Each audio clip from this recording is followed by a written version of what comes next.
¿Cuáles son esas señales indicativos que nuestros hijos nos hacen ver y a las que debemos estar atentos para saber si podemos pensar en una alta capacidad? Antes de entrar en materia, quiero aclarar que las señales, los indicativos, nunca jamás podrán sustituir a un diagnóstico, a un informe de evaluación de alta capacidad. Tan solo deben servirnos para estar atentos a según qué cosas y poder decidir dar el paso a, ahora sí, una evaluación. La primera etapa, esa desde que nacen, de bebés, yo por experiencia propia la definiría como intensidad en todo. Son bebés muy intensos que pasan de 100 a 0, de 0 a 100 en cosa de segundos, que les cuesta muchísimo conciliar el sueño o incluso necesitan menos horas de sueño. Son bebés que están muy alertas, muy despiertos, enfocan perfectamente la mirada, necesitan estímulos constantemente, ver, percibir, sentir, salir. También pasa con el desarrollo físico, motor. Son capaces de levantar la cabecita con tan solo horas de vida. Digamos que todo en ellos es un poquito más precoz, se anticipan a lo que normalmente tocaría. Pueden llegar a darse la vuelta antes, llegar a gatear antes o incluso no gatear, directamente andar mucho antes. Yo esto lo definía como la sensación de no tener bebé. En nuestro caso, pero no pasa en todos, también ha ido siempre muy ligado con la alta demanda.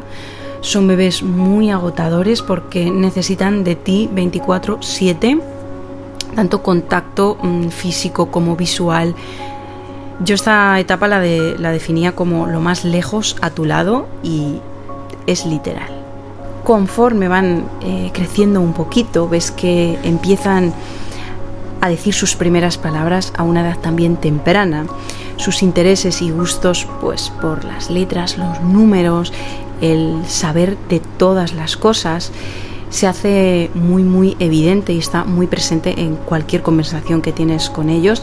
También la capacidad del lenguaje, de formular palabras, de cómo entienden y cómo son capaces de razonar lo que tú les estás diciendo, lo que están escuchando. Se hace mucho más perceptible y evidente las sensibilidades que puedan llegar a tener.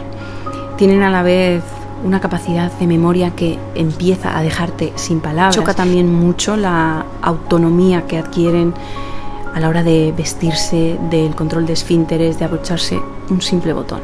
También muy evidente es la coordinación psicomotriz, pues desde agarrar el primer objeto hasta llegar a recortar, con añito y medio, por ejemplo. En la etapa de infantil creo que se potencia un poquito más todo lo que hemos empezado a ver desde que son pequeñitos, ¿no? Aquí es cuando ya se puede empezar a evaluar y comprobar si de verdad es una alta capacidad.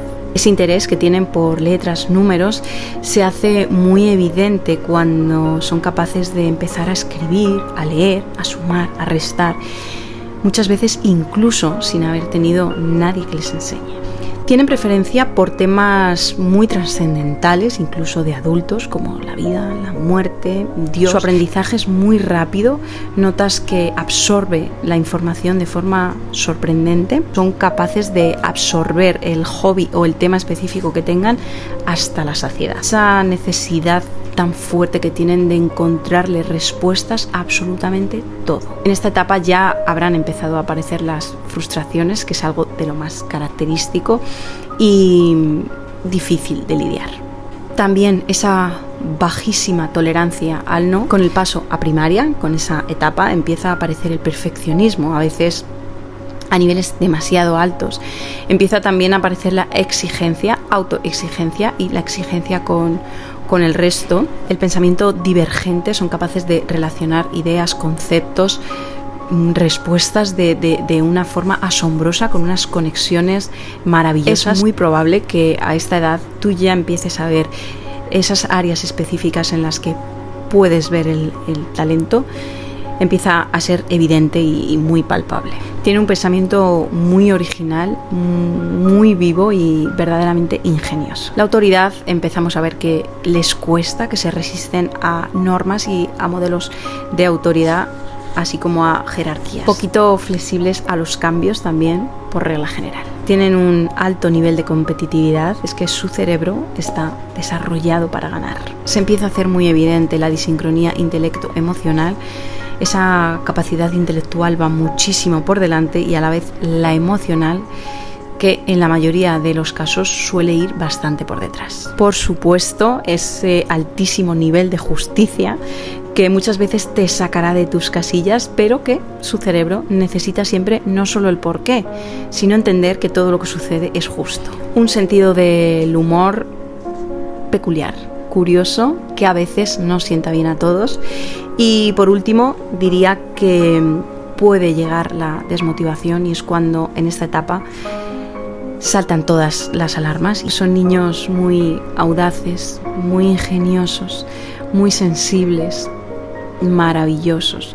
Son niños con una capacidad de aprendizaje espectacular, con una curiosidad innata desbordante. Son niños que necesitan más por regla general y necesitan que todos los que nos rodeemos de ellos estemos a la altura de saber darles. Repito, un niño con altas capacidades no necesita que se cumplan todos estos rasgos. Habrá incluso otros, muchos otros. He especificado los más generales. Y mi recomendación siempre, ante la duda, busca respuestas.